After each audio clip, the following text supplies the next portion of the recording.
Bonjour tout le monde. Welcome everyone. Bonjour, merci pour votre patience. Je m'appelle Nicolas Moyer, je suis PDG à Coopération Canada, votre association nationale pour les organisations d'aide et de développement international au Canada. Je vous encourage, avant de poursuivre, que vous preniez un instant pour vous assurer d'être connecté à la langue de votre choix via l'application Zoom. N'hésitez pas à aller où il y a le petit globe en bas de votre écran pour choisir le français si c'est votre choix. Hello, everyone. My name is Nicholas Moyer. Welcome. It's really a pleasure to welcome you at the start of these dialogues. And I want to encourage you as we get going to make sure you choose the language of your choice if you'll be listening in English or in French using the interpretation option at the bottom of your screen. Really am excited to welcome you today at the beginning of a whole week of dialogues. It's really quite a lineup that we have, really an outstanding product of collaboration and preparations between civil society partners and Global Affairs Canada. On a vraiment la chance tous ensemble d'avoir une semaine assez extraordinaire de dialogue. Nous faisons ce que nous pouvons dans un monde virtuel et vraiment c'est le produit d'une collaboration impressionnante entre nos amis à Affaires mondiales Canada et nos partenaires de la société civile. Before I go any further, I do of course want to acknowledge that I am joining you from Ottawa, which is on the unceded territory of the Anishinaabe, Algonquin, and Huron-Wendat people. And while we meet today on a virtual platform, I would like for everyone to take a moment to acknowledge the importance of the lands where they are and to reaffirm their commitment and responsibility to improving our relationships between nations and to improving our understanding of local Indigenous peoples and their cultures. Really from coast to coast in Canada, and I know beyond our borders this week with participation beyond, I hope that we all can acknowledge the ancestral and unceded territory of the peoples where we are. Nous allons aujourd'hui commencer une semaine assez particulière de dialogue. Et je veux prendre un moment pour signaler à quel point ça repose sur un long historique de collaboration et d'échange entre le gouvernement et la société civile.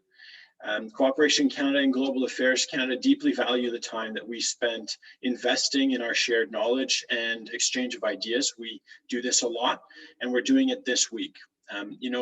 There is a long history of such exchanges. One of the manifestations of that, if you're not familiar with it, is the Canadian government's Global Affairs Canada's civil society partnership policy.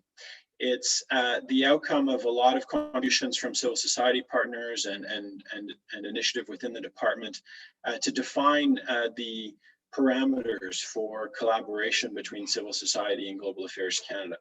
And I think we can all be proud of the result of that policy, one that has a very prominent place in our relationship between Global Affairs and its civil society partners. In it, Global Affairs recognizes the critical role of civil society. It also enshrines a commitment to enhancing effective cooperation to maximize impact and results in international assistance. In fact, we'll be talking a bit about that very thing and the continuation of extensive work undertaken to develop the CSO partnership policy a little bit later this week. We've had a long history of past dialogues. You'll be perhaps familiar or may have participated in person in dialogues around the feminist international assistance policy or sexual exploitation and abuse in the margins of some of Cooperation Canada's previous in-person conferences. Of course, at the time we were called the Canadian Council for International Cooperation. But I would say we also have a long history of thematic and geographically focused dialogues. The Africa-Canada Forum, the Americas Policy Group, the Asia-Pacific Working Group have had annual or biannual meetings with respective branches within Global Affairs Canada. And so it really is our purpose here in this week to be reconvening and beginning to do this again in ways that have been taken away from us in this last year of COVID. Ça a été vraiment une année difficile pour nous tous. Sans vouloir trop m'y attarder, certainement les communautés où nous travaillons partout au monde subissent des revers très importants. La société civile est sous pression alors que les besoins sont montants. La crise du climat ne disparaît pas alors que la pandémie met en péril du progrès immense partout dans le monde. Je crois que vous, partenaires de société civile, vous, partenaires à Affaires mondiales Canada, vous savez à quel point le progrès sur lequel nous travaillons tous est en péril. C'est une année très difficile à ce niveau-là, au niveau humain.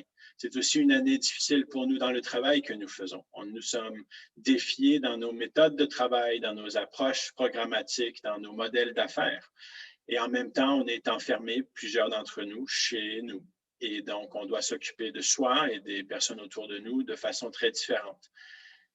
COVID has meant that we've had no in-person conference in a long time, that we've not been able to have meetings with one another. And so the fact is we've lost a lot of engagement. We've lost opportunities to exchange in ways that we would like to. And while we hope that that will return at some point, here we are together presenting an option for rediscovering some of the kinds of dialogues that we've had in the past. It really is our role at Cooperation Canada to create spaces for exchange. And we've been happy to collaborate with Global Affairs Canada to do this quite differently this year, given the context of COVID. And we had to cancel our conference last fall where we would have had an annual dialogue there. But we've also expanded this. And so what you'll find this week as we go through the program is it's not one dialogue, but it's many. And we're really thrilled to be able to provide this to you. Now, we do this for our members at Cooperation Canada all the time. And we have right through COVID, we've had a lot of exchanges between members and with Global Affairs Canada. During this week of the cooperation dialogues, we've opened the doors to non-members for these dialogues, and really in the spirit of inclusion. I think that's always front of mind for us, with people joining us not only from Canada, but from across the globe. And I think we'll find that there are some benefits to a virtual context as well, with participation even within Global Affairs Canada from some of our missions abroad. And I think that's a great benefit that we've got from this virtual world we're in. For non-Cooperation Canada members, you're obviously welcome with us. And here, hopefully through this week, you'll get a glimpse of the kinds of exchanges that we promote on an ongoing basis. The spirit of these dialogues is one of sharing and exchange. It's about constructive and mutually beneficial engagement. It's not one for grandstanding or for calling each other out in ways that may be less constructive. The principle of dialogue is really to exchange in order to understand and to have our views shared and be heard. And so participants are really invited to embrace the collaborative nature of these dialogues.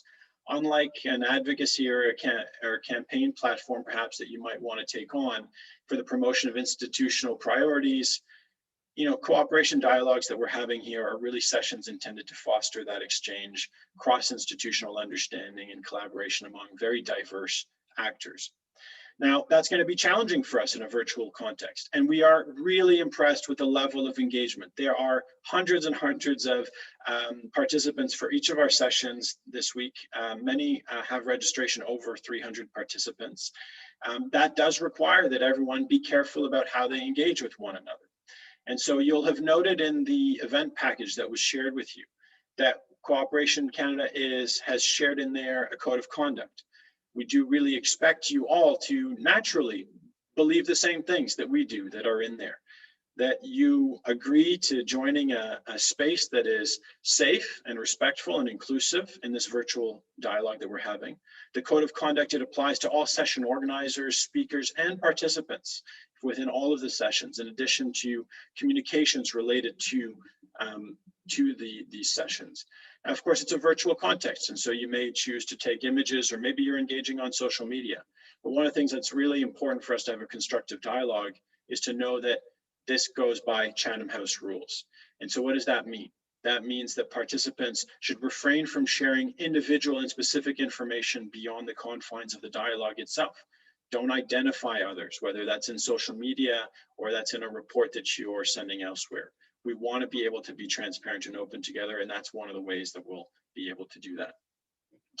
Maintenant, je vais vous donner on va partager en fait le code de conduite et ainsi que le programme dans la boîte chat. Vous pouvez sans doute consulter ces choses-là si vous ne l'avez pas déjà fait. Et je vois qu'on a devant nous un sondage. In this poll in front of you, you're being asked to validate that you do agree with the code of conduct. And so thank you very much for those of you that are completing this right now. It will be asked at the beginning of each of our sessions this week. really important for us. And I'll speak to you a little bit about why and how some of our security measures have to be a little bit different this week than in some of our virtual events that we have had in the past. Alors, je vais vous parler un peu de l'agenda, le programme qui est devant nous pour une semaine assez extraordinaire. On commence cet après-midi déjà, donc toutes nos sessions auront lieu, toutes avec quelques petites exceptions, en après-midi, heure de l'Est. Et c'est pour pouvoir assurer une participation pour nos collègues d'une côte à l'autre du Canada. Et donc, ça veut dire qu'avec nos départs principalement à 1h de l'après-midi, heure de l'Est, commenceront à 10 heures du matin nos collègues du côté Pacifique. Cet après-midi, nous commençons avec 2 dialogues géographiques très importants, le dialogue sur l'Afrique et le dialogue sur l'Asie-Pacifique. Our 2 sessions this afternoon are an outstanding product of the work of the Africa-Canada Forum and the Asia-Pacific Working Group of Cooperation Canada in collaboration with colleagues in Africa branch and in Asia-Pacific branch in Global Affairs. Tomorrow we'll be turning to a different topic and one of great interest over many years. Tomorrow afternoon from 1 to 4 p.m. Eastern Time, focusing on the triple nexus, the humanitarian, peace, and development nexus. And this session will really focus on good practices and integrating the triple nexus approach in various aspects of Canada's international assistance. I would say that our discussions will, of course, cast also light on some ongoing processes at Global Affairs Canada that have been evolving to address this often elusive goal of the triple nexus. Just as we'll also see civil society sharing their good practices around nexus programming. On Wednesday afternoon from 1 to 4 p.m. Eastern Time, DIGNA, the Canadian Centre of Expertise for the Prevention of Sexual Exploitation and Abuse, will host a dialogue on that day with the Global Affairs PSCA unit to facilitate a discussion on the effective implementation of measures to prevent SEA. On Thursday, we will have a slightly different program. So we are starting a little bit earlier that day at 11 in the morning, the Civil Society Partnership Advisory Group, the CPAG, which is the sort of shared body that oversees the engagement and implementation of the CSO partnership policy, will be engaging with partners to demonstrate its plans as it initializes its work after a period of slight dormancy given the COVID crisis. And so hope you'll be able to join that for a slightly shorter session, but one to engage and ask questions, opportunities for a lot of members of civil society to engage with this process as well. And then finally, we're going to end Thursday with what is really a side event. It's not so much a global affairs dialogue, but it's a dialogue among civil society partners where global affairs is welcome to attend as members of the audience and to learn themselves. We're going to focus on localization. In this moment of time where COVID has really driven us home, has focused on potential options for accelerating localization in important ways, longstanding commitments that we've had as a sector. It is time for us to really focus in on localization and how we as civil society actors are moving in this direction, what our best practices are, what new approaches are being taken, what new structures are emerging, just as this also will help inform our engagement with institutional donors, including with Global Affairs. Il est très important pour moi de terminer avec certaines notes sur la technologie que nous utilisons. La semaine dernière, il y a 2 semaines, excusez-moi, nous avons vécu des défis par rapport à la technologie. We have had some difficulties in recent weeks discovering that, unfortunately, all actors online are not well-meaning. And so we have had occasions of what you could term Zoom bombing. This is why you will find that actually our approaches to participation are slightly different and modified this week. We believe strongly in open participation. And so we have open links for Zoom. They've been shared with you relatively recently. There's been a lot of work done in validating registration. It means that we need you to come to meetings beforehand. We needed this because we need to be able to have breakout rooms. We wanted you to feel that you could participate and see others right there instead of being on a webinar. It is a dialogue after all. However, it does mean though that we need to be able to control access and control participation in certain other ways. And so our team is very carefully, before every meeting, screening participants that are joining. We're validating that it's people that have registered. It's really important that you consider joining a little bit in advance. This really will make a big difference so that we can let you in and get started on time. It also means that we're going to be locking down meetings 15 minutes in. And so at that point, no one else will be able to join. If you, for any reason, do get knocked out of the event that you're in, please write to events@coopération.ca, events@coopération.ca, and someone there will be able to find a way to get you back in. We strongly, though, encourage that you keep your connections on, that you stay in the meeting once you are there. Now, keep in mind, this is all being done so that we can avoid the worst. Unfortunately, regrettably, it is still possible that something could happen. Our team is well prepared behind the scenes. It's put a lot of work into this and will respond quickly if we were to be video Zoom bombed or chat Zoom bombed. We thank you in advance for your patience. We thank you for being patient with us. We hope we don't have to go through this, but know that we'll do our very best and be providing you instructions along the way if necessary. Je vais terminer avec vraiment un gros remerciement avant de clore. Je veux vraiment remercier les leaders extraordinaires, les champions dans le Forum Afrique-Canada et dans le groupe de travail Asie-Pacifique qui ont vraiment mené l'élaboration des agendas de nos dialogues aujourd'hui, cet après-midi. Nous allons voir des très bonnes sessions avec beaucoup de participation cet après-midi. Je veux vraiment aussi remercier tous les membres de Coopération Canada qui ont dédié leur temps et leurs efforts pour développer les sessions que nous avons cette semaine. Je dois remercier aussi nos collègues à Affaires mondiales Canada. Beaucoup d'engagement, beaucoup de consultations à l'avance de ces sessions, vraiment un effort de coordination extraordinaire, volonté forte pour nous tous de travailler ensemble.